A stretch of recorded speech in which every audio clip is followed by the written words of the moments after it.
Então, aqui é a nossa aula 1, onde a gente vai começar, né, as definições, entender, né, como funciona a construção de modelos de risco de previsão de risco de crédito. Então, vamos primeiro algumas considerações iniciais, né? Primeiro que a gente tem um crescimento grande, né, de crédito, que vem alertando, então, os analistas, fazendo, então, com que as empresas, né, se moldem para ficar à altura das oportunidades. As empresas que concedem crédito, então, estão preocupadas em melhorar a sua análise de crédito para tentar evitar, né, de ter na sua carteira clientes que ofereçam risco, né, e com isso consigam diminuir o índice de inadimplência. E para isso eles estão utilizando, então, além da experiência do analista, métodos, técnicas que auxiliam na tarefa de decidir se um cliente é, então, merecedor de ter esse crédito concedido.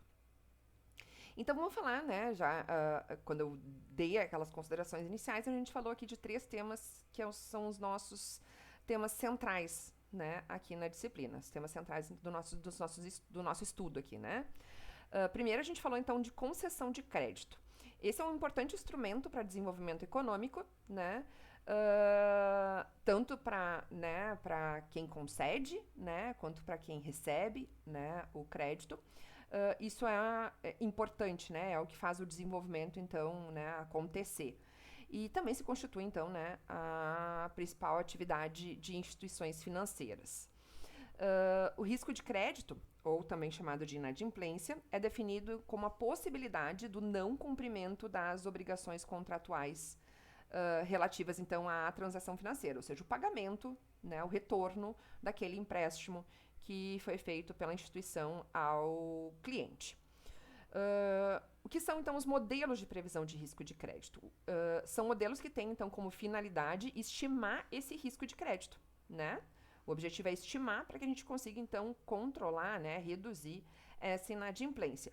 Para isso, utiliza, então, a base de dados dos clientes, informações, né, dos clientes, e utiliza, né, estatística, métodos estatísticos, para poder, então, identificar padrões nestes dados com relação ao comportamento de inadimplência. Então, aqui, vamos entender, né, definir o que são os modelos, né? Então, os modelos de previsão de risco de crédito, também conhecido como credit scoring, atribuem pesos estatisticamente pré-definidos a alguns atributos variáveis dos clientes, né, para gerar, então, um score de crédito. Então, o que a gente tinha dito ali, né? O modelo precisa, então, dos dados dos clientes, né, as informações dos clientes, que vão ser, então, ponderadas a partir da método, né, vão ter os seus pesos obtidos a partir do uso de uma técnica estatística. E aí, como final, né, a previsão, então, né, vai ser a geração, então, de um score de crédito. E esse score de crédito, então, vai ser definido, né, como uma probabilidade do cliente vir a ser um bom ou um mau pagador, né, utilizando, portanto, as suas características. Né? Então, aqui temos um esquema, né, com a ideia. Nós temos lá os solicitantes de crédito com suas características. Eles vão passar, então, pelo modelo, pelo sistema de credit scoring, que vai avaliar, vai atribuir a cada um desses solicitantes, né, esse score de crédito, que vai ser essa probabilidade, né, de vir a se tornar um bom ou mau pagador. E com base, né, no que a empresa vai avaliar como, de acordo com as suas necessidades, né, vai avaliar essa probabilidade e decidir, então, se recusa ou se aceita esse solicitante, ou seja, se ele vira ou não cliente da instituição. Quando a gente toma decisões de crédito, a gente, então, tem riscos envolvidos, né? E aí eu falo não só do risco da inadimplência, mas o risco de tomar uma decisão incorreta, né? Então, é importante, quando a gente fala em credit scoring, saber que a gente pode estar cometendo 2 erros aqui ao decidir recusar ou aceitar, né? Quando a gente recusa, a gente comete um erro, quando a gente aceita, a gente comete um erro. Semelhante à ideia, né, dos testes de hipóteses, né? O erro do tipo 1 e o erro do tipo 2, tá?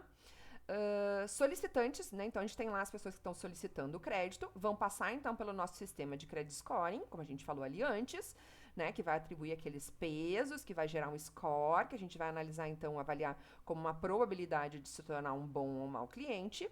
Se essa probabilidade estiver lá, né, como alta de ser um bom cliente, a decisão vai ser conceder o crédito. E se essa probabilidade for baixa para ser um bom cliente, né, a gente vai negar o crédito. Se a gente conceder o crédito e esse cliente, né, então ele virou cliente e ele pagar bem as suas contas, teríamos tomado uma boa decisão, né, porque ele virou um bom pagador. Mas a gente pode errar, conceder crédito para clientes que viram maus pagadores, né? Então existe a chance de cometer este erro aqui, sim, mesmo usando o modelo, né? O modelo não é infalível. Assim como quando a gente nega o crédito, né, quando a gente diz, né, para aquele solicitante que ele não vai ganhar o crédito, não vira o nosso cliente, se ele realmente fosse um mau pagador, a gente nem tem como saber, né? Mas se ele fosse realmente um mau pagador, a gente cometeu, então, a gente tomou a decisão correta, né? A gente não concedeu crédito para esse cliente que não pagaria, né, as suas contas. Mas alguns desses poderiam ser bons pagadores e a gente não teve condições, né? A gente não teve a oportunidade de descobrir isso porque a gente negou o crédito. Então aqui, né, a gente vai entender, depois que a gente criar um modelo, que a ideia é justamente essa aqui, né? A gente criar score de crédito, tentando diferenciar os maus dos bons pagadores, certo? Mas sempre vai existir a confusão, né? Então, sempre vai existir bons clientes que eu vou negar o crédito, né? Estes daqui. E sempre vai existir os maus clientes que eu vou acabar concedendo o crédito, estes daqui, tá? Com o uso dos modelos, né? Então, existem as desvantagens, como eu chamei a atenção ali, né? Esse risco, né, de tomar decisões incorretas. Mas a gente tem algumas vantagens, né? Então, uma das vantagens, o aumento do número de clientes merecedores que vão ter o crédito aprovado, os bons pagadores, né? E com isso a gente tem um aumento nos lucros. O aumento, né, da verificação, né, de quem são os não merecedores e, portanto, não vão receber o crédito, e com isso diminuir as perdas da instituição. As solicitações de crédito vão ser analisadas de forma bem mais rápida, né? Porque a gente vai tá utilizando o sistema, né? Para avaliar e decidir, né? Como uma ferramenta para decisão. Os critérios subjetivos, então, são substituídos por critérios objetivos, né? Então, a decisão fica mais objetiva usando o modelo, a metodologia estatística. E com isso, a gente precisa de menos pessoas para poder, né? Né, serão necessárias para administrar o crédito. Aqui vamos falar um pouquinho de histórico, né? Só voltei um pouquinho lá no passado para falar então de duas datas importantes. Em 1941, né, é a informação do primeiro modelo que se conheceu aqui, né, para atribuir esses pesos no modelo de crédito, que foi utilizando a análise discriminante. O modelo mais conhecido, que realmente popularizou a ideia do uso dos modelos de credit scoring, foi em 68, que foi o modelo Z de Altman, bastante citado em todas as biografias, então, como o start, né, como o início da utilização dos modelos de credit scoring.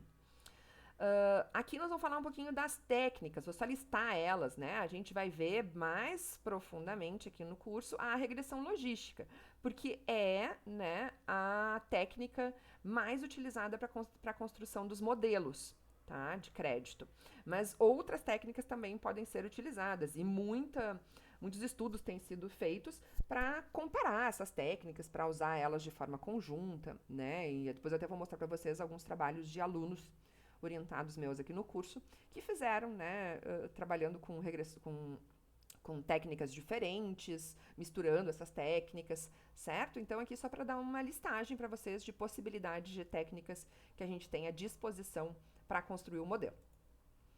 E aqui está a sistemática, que foi a minha proposta de dissertação, né? Então, a minha dissertação foi justamente fazer essa proposição de passos né, e depois as etapas dentro de cada um dos passos, né, para construir o nosso modelo. Então, a gente tem aqui 6 passos que nós vamos falar agora em cada um deles. Então, o primeiro é a delimitação da população, certo?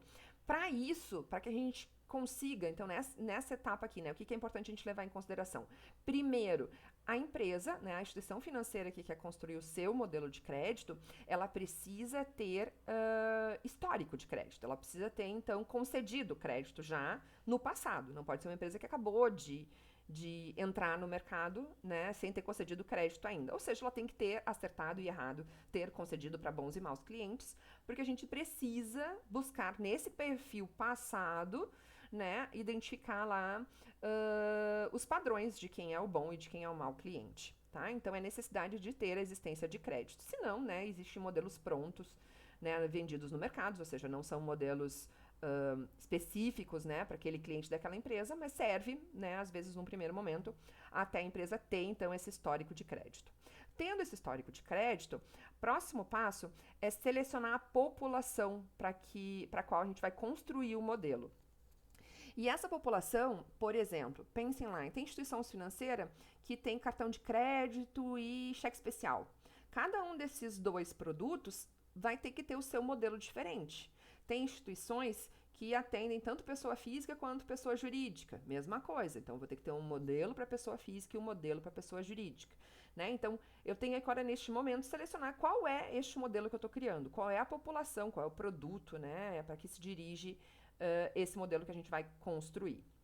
E, por fim, né, aqui nessa etapa, é a definição do que é um bom e um mau pagador, ou seja, definição de desempenho, o que a empresa tem como satisfatório, que ela vai considerar um bom pagador, e o que ela tem como insatisfatório, que ela vai considerar como um mau pagador. Satisfatório, tá? Então, geralmente aqui, clientes, não só clientes que pagam em dia, mas também clientes que pagam com algum atraso, né? Isso quando eu descobri, né, quando eu estava trabalhando, então, né, só para falar um pouquinho, né, eu trabalhei 5 anos, né, na iniciativa privada com modelos de crédito. E quando eu descobri isso, né, que um cliente bom é aquele que paga em atraso, e na verdade é até melhor do que o cliente que paga em dia, eu achei estranho no primeiro momento, mas faz todo sentido, né? Porque o cliente que paga com algum atraso, ele não chega a dar trabalho ainda, né, gastos de cobrança.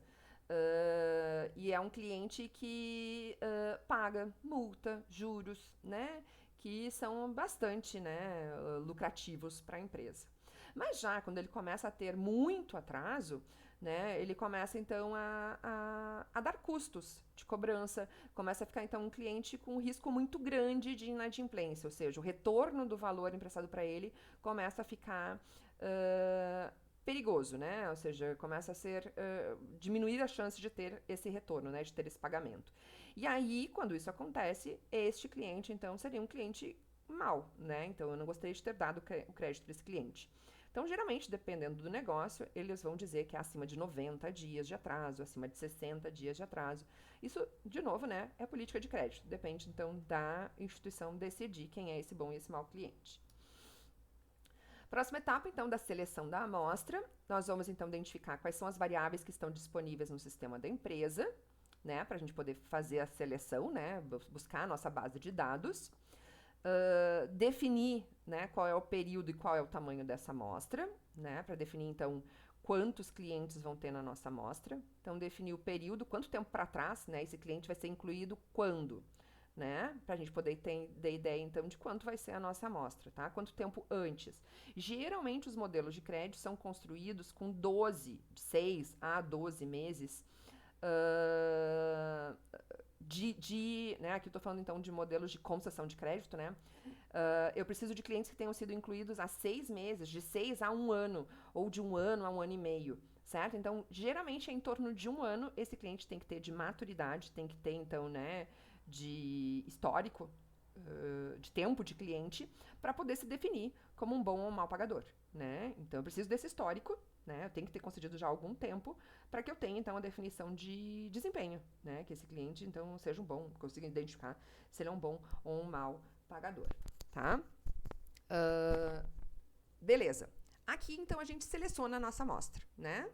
E aí, na seleção da nossa amostra, a gente, então, antes de partir para análise, né, a gente precisa verificar a consistência e o preenchimento dos nossos dados, porque às vezes a gente precisa retornar, pedir, então, né, que a amostra seja gerada novamente. Então, nesse momento aqui, é importante a gente verificar se os dados estão ok, bem preenchidos, se foi coletado bem a amostra que a gente solicitou, de acordo com as variáveis, né, disponíveis e que a gente também solicitou que estivessem lá, então, na nossa base, tá?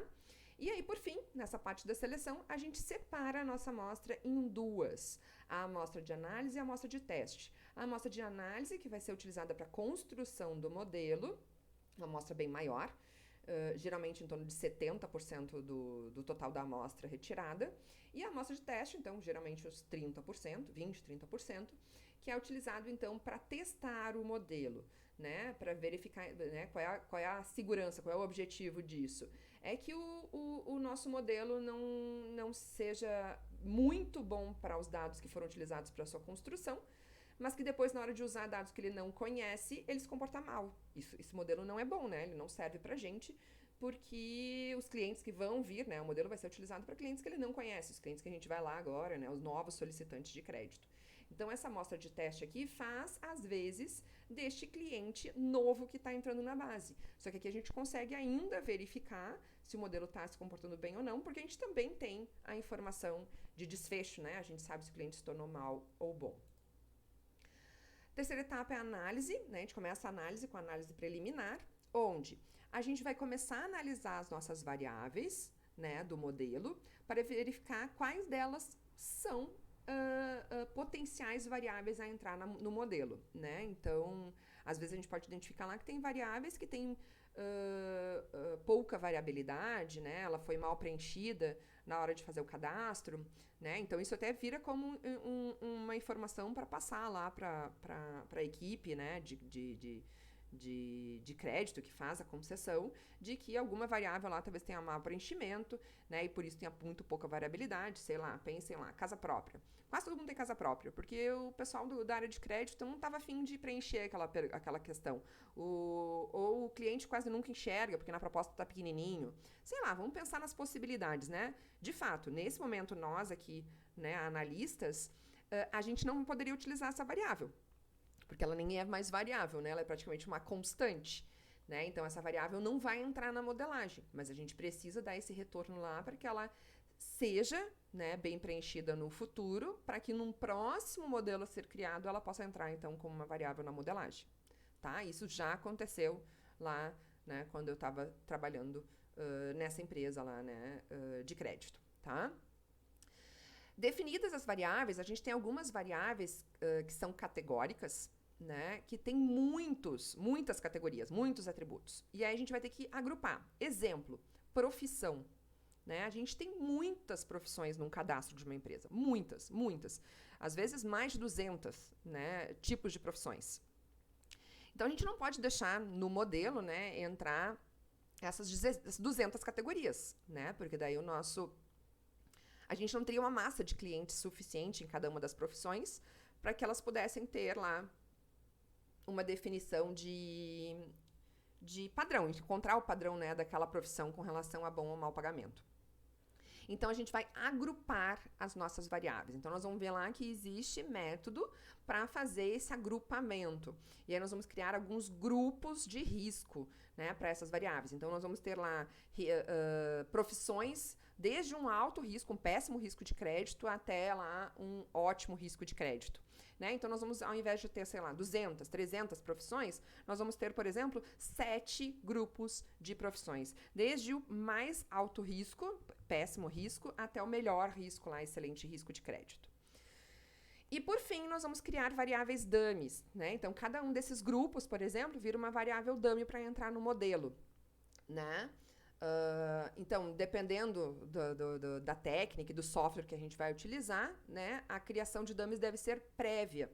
Outros, o próprio modelo faz isso de forma automática, ou dentro da técnica ela já consegue colocar, né, cada uma das variáveis, cada uma das categorias como uma variável dummy do modelo, tá? Então, daí essa é o momento, então, antes da gente partir, né, para utilizar essas variáveis, as nossas variáveis, então, têm que ser transformadas em dummies, as variáveis categóricas. Bom, aí a gente vem para a etapa de construir o modelo. E aí vem a nossa escolha de qual é a técnica que a gente vai utilizar. Né? Aquela lista lá que eu mostrei para vocês, que eu, por exemplo, aqui, né, vou usar com vocês na aula, a regressão logística. Né, porque é a técnica mais utilizada, né? Se der tempo, a gente vai dar uma pincelada em outras também, tá? Mas pelo menos a regressão logística a gente vai ver, né? Então esse é o momento de decidir e escolher qual é a técnica que a gente vai utilizar. E na sequência, qual é o software que a gente vai usar para fazer a análise, para fazer a construção do modelo, né?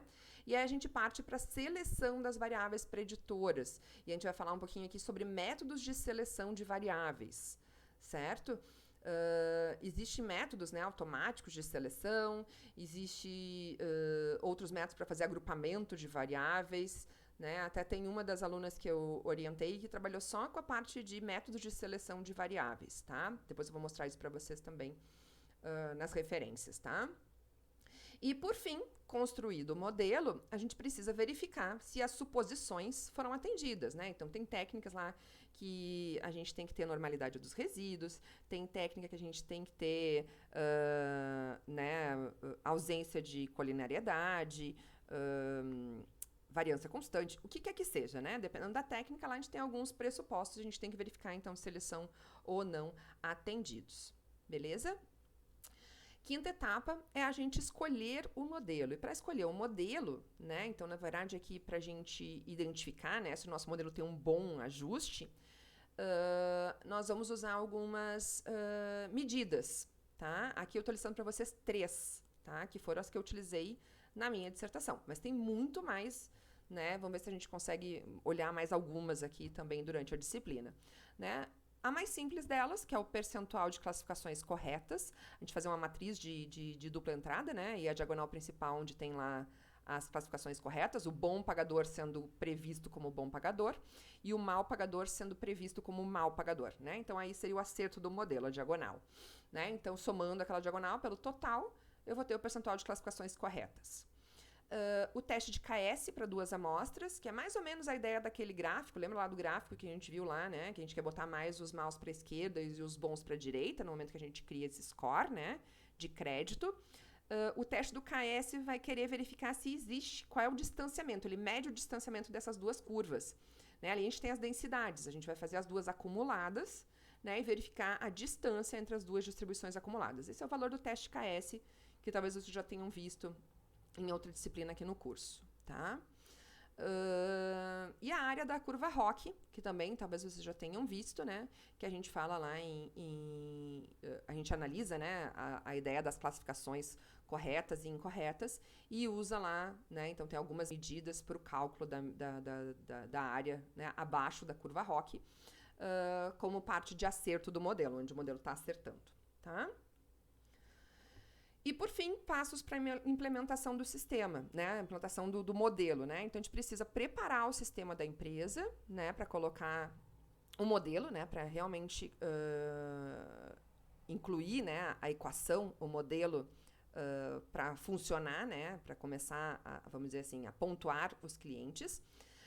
A gente precisa determinar ponto de corte, né? Ou seja, qual é, se a nossa resposta é uma probabilidade entre 0 e 1, a partir de quanto que eu vou dizer é bom cliente eu aprovo e até quanto eu vou dizer que então é um mau cliente e eu reprovo, né? Então, não necessariamente é 0,5, né? Isso tem muito a ver também com os resultados da empresa, tá? Determinação, então, do ponto de corte é outra questão importante na hora de implantar um modelo.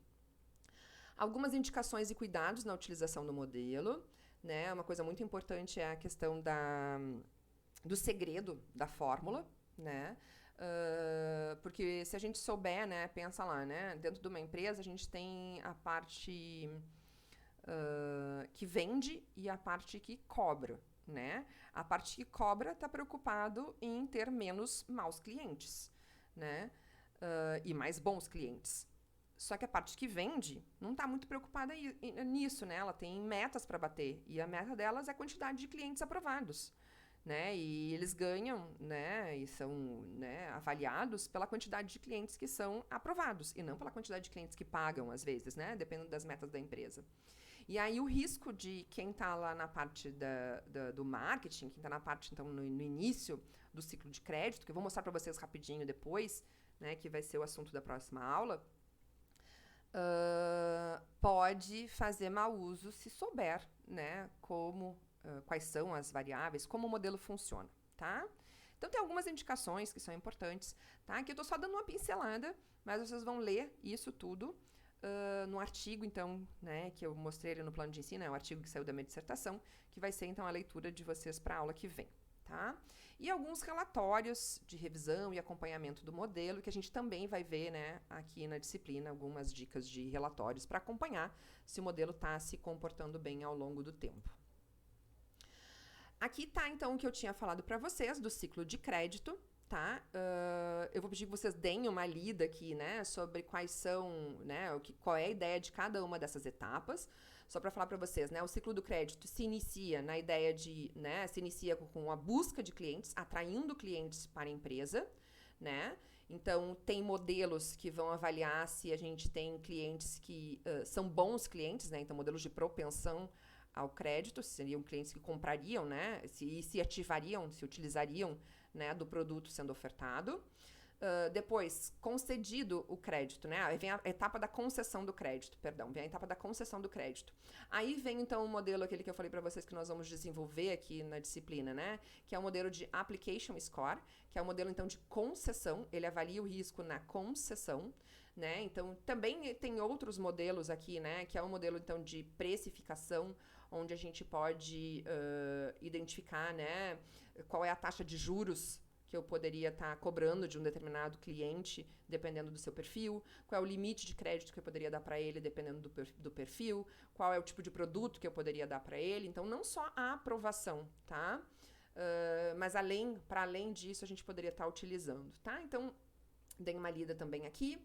A manutenção do crédito, então a gente tem aqui, por exemplo, um outro modelo bastante conhecido, que é o modelo de behavior, que analisa o risco da carteira, né? Então, como o cliente está se comportando na sua vida financeira, né? E com isso a gente tomar algumas decisões de apertar ou de soltar. Então, com isso pode-se decidir, por exemplo, aumentar o limite, pode-se decidir diminuir ou aumentar aquela taxa de risco, oferecer um novo produto, alguma coisa assim, né? Então, aqui, por exemplo, até tem as soluções de CRM, né? Cross-selling, por exemplo, que é uma oferta extra de produtos. Tem uma aluna também que eu orientei que fez uma modelagem de cross-selling. Modelo de churn, que o Rafa vai falar bastante com vocês na aula que vem também, que é um modelo de cancelamento, né? Que a gente gostaria de prever, então, né? Tentar prever e segurar, né?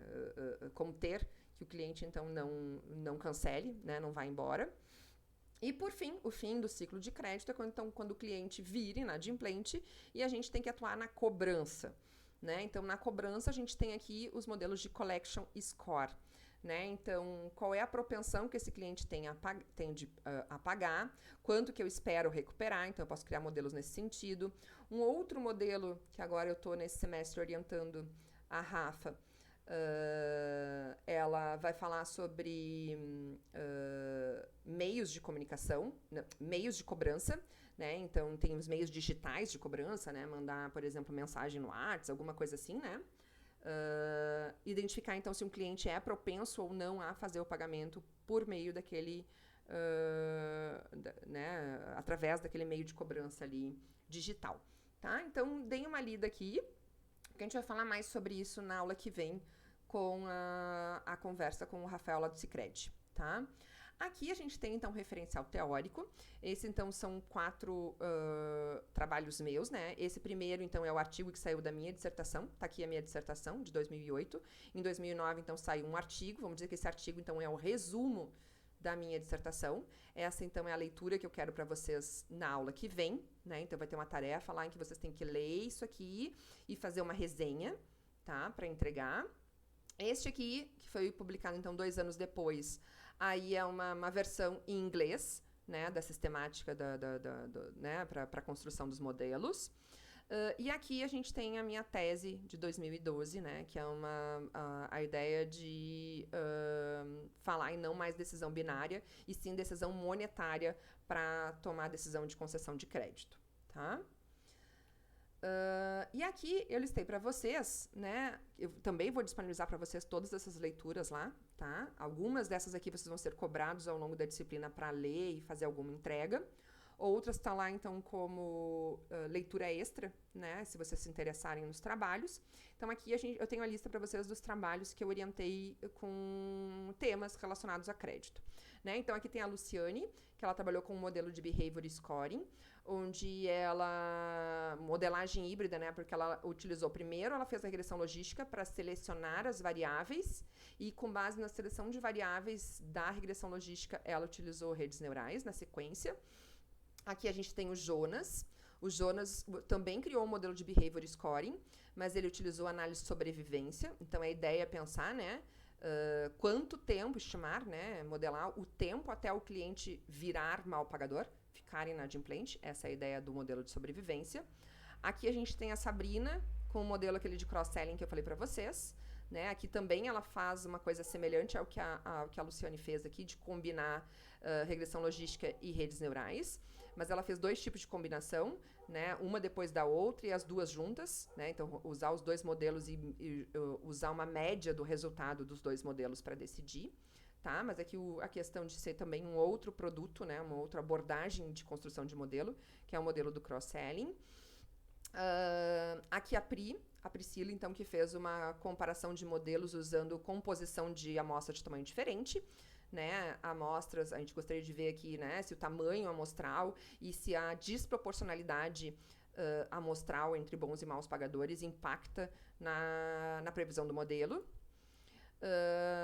Aqui a Andressa, que ela trabalhou, então, com um modelo onde o objetivo era prever o lucro e, com base no lucro, fazer uma atribuição de limite, né? Então, ela constrói um modelo de concessão de crédito, mas ela não calcula essa probabilidade do cliente ser inadimplente, e sim ela calcula o lucro esperado para esse cliente no próximo ano e, com base nisso, ela atribui o limite, tá? Aqui a Mariana, que fez o trabalho de seleção de variáveis, que eu comentei para vocês lá atrás, né? Então, ela fala de métodos diferentes para selecionar variáveis para a construção do modelo. Aqui a Cíntia. A Cíntia trabalhou com aprendizado de máquina. Então, ela trabalha, né, ela constrói modelos usando diferentes abordagens, algoritmos, né, de aprendizagem de máquina. Bem interessante. Vamos ver se a Cíntia consegue vir aqui, então, para mostrar o trabalho dela para vocês. Bem interessante também.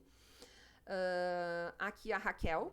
A Raquel, então, usou a ideia de regressão logística para concessão de crédito, mas ela usou o CEP do cliente, né, que é onde o cliente mora, para ponderar, né, que é uma técnica lá de regressão logística geograficamente ponderada, para daí sim estimar o risco do crédito do cliente. Tá?